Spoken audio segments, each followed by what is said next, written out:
You know, right about now, this exact stretch of calendar every year around this time, there are kids across this country lacing up their cleats, pads are popping in the heat, whistles are blowing, coaches are yelling across practice fields, parents are pulling out their folding chairs, the school clothes are still in the bags with tags on them, waiting on school to start. All of this energy is in the air, and many years ago, that was me. That was part of it. But 2 weeks before my senior season, the season I'd been building towards since I was a kid, the season that colleges were already calling about the year before, I went up to dunk a basketball with my best friend Lee, something that I had done many times, believe it or not. I was a big football player, but I could get up there. And when I came down, I heard something pop. And it was not good. It was loud enough that my buddy heard it too. And that sound, right in this same stretch of summer, right at the time school's about to start back, living through that right now, my senior season ended before it started. Back to school time was a big deal for me. Football was an even bigger deal, to be honest. And if you followed this channel for a while, I told the story about Heroes where my grandmother gave me back the letter that I wrote when I was 3 years old saying that one of the things I wanted to do the most was play football at the University of Georgia. And suddenly in one landing, right before school started, right about now, it was all gone.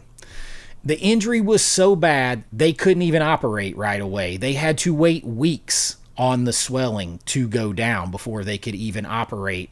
And what's worse is when they finally got inside my knee, it was way worse than anybody thought. The surgery took over 8 hours. I came home with something like 47 staples and 187 stitches in my leg, and my knee strapped to a machine in the bed that would bend and stretch it for hours at a time so that I was sure to get full use and range of motion of my leg back.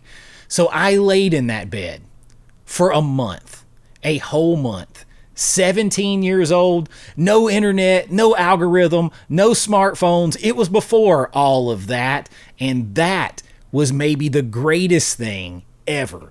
A bedroom in the 90s, a bed that I mostly couldn't get out of, and a mom who started driving to Hollywood Video almost every single day. And tonight, I'm going to tell you all about the month that my mom rented me the entire world. Because I spent 2 years on this channel talking about what we lost when the video store died, and I realize now, I've never told you about a month where I understood what it all actually was and how important it was to so many. We're going to talk about it now. So pop that tape in. I got you. Let's go do this.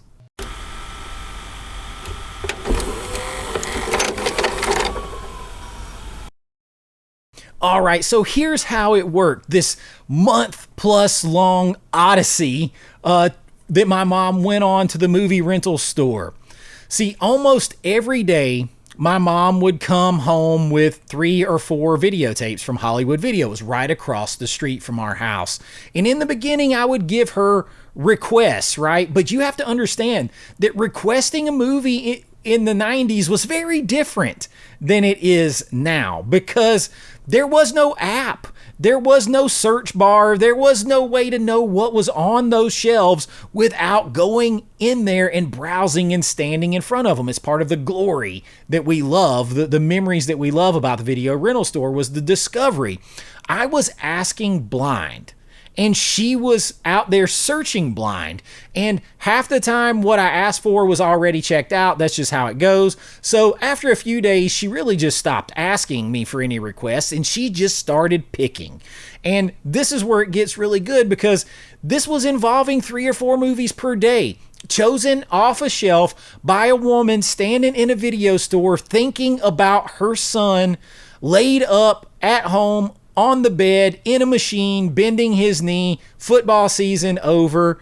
There was no reviews for her to check, no phone for her to scroll through, no ratings aggregators, no algorithm whispering suggestions, just my mom in a video rental store looking at the art and reading the back of boxes and making the call.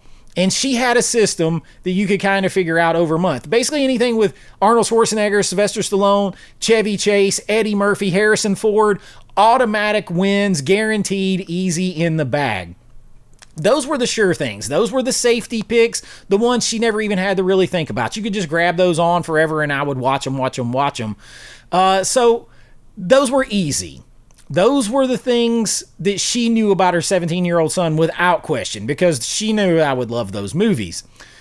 But sure things only get you so far when your son is burning through 3 or 4 movies per day. So she had to start taking swings based on how well she really knew me. And that's when the month got really interesting. So the first one up that was a real big swing is one I was just talking to her about today when I told her that I was doing this video. She was in there, she's looking through the stacks, she's looking through the shelves, and there's a movie that I had never heard of at that time, believe it or not, and she had never heard of, The Long Kiss Goodnight. And now I know a lot of you smiled because you know the movie and all of that, but in the bedroom in the late 90s, I knew nothing about this movie. I just knew that she had grabbed it for me. And she said, hey, look, this has Samuel L. Jackson. That's that actor that you like. He's on the box. There's Gina Davis. I liked her, she said, from A League of Their Own and other movies. And she saw that Shane Black was in it, and she knew he had something to do with Predator. So she grabbed it. And she brought that home. She had 3 data points, just a few data points to go on, nothing else helping her. Nobody told her it was a good movie. No score, no reviews, no thumbnail, none of that recommendation stuff that we can easily get now. And she handed me one of the great action movies of the decade that I still love today and that I bought on Arrow Video 4K over there just recently. Gina Davis as a suburban mom with amnesia who slowly discovers that she used to be a government assassin. Now that's pretty damn cool. And of course you've got Shane Black, dialogue firing every cylinder. Samuel L. Jackson giving an awesome performance. He says it's still maybe his most favorite performance that he's ever done. And I laid there in the bed and I watched the movie and the whole day just disappeared. Like I forgot about my knee and I was watching the movie. And that was so awesome. It was a blind buy, a blind pull, because of how much she really knew about her son. That's something you're not going to get from an algorithm. That's like, it was this thing like, man, this person really knows you. And instead of like an algorithm saying, oh, more like this, no, mom knew. And so mom started grabbing the right movies. That's what a great recommendation really feels like. It's not users who watched X usually like Y. It's someone who knows you, taking a swing on your behalf, picking up that VHS tape and connecting because they really know you. But then there's this other movie this month, the one movie from the month that I have to slow down and tell you about properly, because this one was a big swing. This one was a big swing because one day in the stack, there was a movie that I really wasn't sure about, to be honest with you, at the time. And it's called Midnight in the Garden of Good and Evil. And I looked at the box and I didn't know what to make of it because, you know, you don't get a lot. You just got that name and stuff when you get the checked out video. And I was like, okay, it's got Clint Eastwood's directing a movie and it's got no gunfights in it and stuff. I really didn't know anything about it. I'm a 17-year-old football player, action movie guy, taking medicine for my knee, kind of out of it. So I probably wasn't the obvious audience for this, unless you really know a person. And that's what movies are so awesome about. Because let me tell you why my mom checked me out this movie. Because that's the part that still gets me and still matters decades later. Well, first of all, she saw John Cusack and Kevin Spacey, and these are actors that she recognized and actors she knew. So that was one surface layer sort of checkbox right there. But the key here is she knew something else, and that is the movie was set and filmed in Savannah, Georgia, just a few hours from our house, our home state, somewhere that we love, a very cool spot, especially if you're into spooky stuff and old Southern history. And she knew that, that whole supernatural history, those creepy vibes, and the ghosts in the graveyards and ghost hunts and the voodoo and the gothic Southern spookiness would all appeal to me, because she knew her son has loved spooky stories forever, going back to when he was a little kid, listening to his uncle tell him every ghost story in the world and living through a few of his own, and more of that in spooky season. But she knew one more thing. She knew that woven into this true story, it's based on a true story, was Sonny Seiler, a real Savannah lawyer from the University of Georgia, a man whose family breeds and raises Uga, the English Bulldog live mascot for the University of Georgia. So now that is a stopping point, because think about this for just a minute. A woman, my mom, knew her son was laying in bed with a rebuilt knee, mourning his senior season, and he'd never play football at the University of Georgia or anything like that. And all of those things were tough. And she handed him a movie that contained Savannah, ghosts, John Cusack, Kevin Spacey, a tie-in to the University of Georgia and the beautiful Uga, the English Bulldog mascot, a tie-in to that program. These were all the things that her son was into. These were him. She found the one movie in the entire store that somehow was about everything I love and everything I had just lost at the same time. And no, I don't think she consciously mapped out all of those things individually standing in the Hollywood video. She didn't have to, and that is the point. She just knew me, and the knowing is what did all the work. So I popped that tape in, a little unsure of what was going to come out on the other side, but I came out on the other side changed. My opinion was changed. I made her re-rent this movie. Then I bought it on VHS, and when DVDs started coming out later that year and into the next year, Midnight in the Garden of Good and Evil was one of the first ones I bought. It's a snapper case DVD. I still have it over there on my shelf, and I've owned that movie in every format, it needs a 4K, that it's ever been released in, because it isn't just a movie to me. It's proof of how well my mother knew me. Now let me tell you why I'm really telling you this whole story here, because every night a couple 100 million people out there open a streaming app and a recommendations engine, one of the most sophisticated pieces of software ever built, trained on billions of data points, serving them row after row of choices, and every night millions of those people scroll those rolls for 20 minutes, 30 minutes, an hour plus, and go to bed having watched absolutely nothing.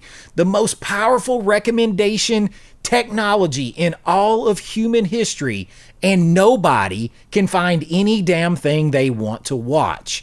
Meanwhile, a woman with 0 data points beyond 17 years of loving and knowing her son walked into a Hollywood video almost every day for a month and went something like 15 or for 18 probably overall. It was she was batting a really good, not quite 1,000, but she was almost there, including at least 2 swings that changed movies that I love forever.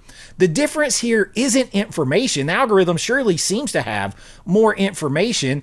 The algorithm has infinitely more data points. The difference is the algorithm knows what you watched. She knows who I am. And that is a big difference. The algorithm optimizes for what will keep you on the couch. My mom was optimizing for what would make her injured, broken-hearted 17-year-old son feel a little bit more like himself again. And an algorithm would never have handed me Midnight in the Garden of Good and Evil, not in a million years. It doesn't know about Savannah.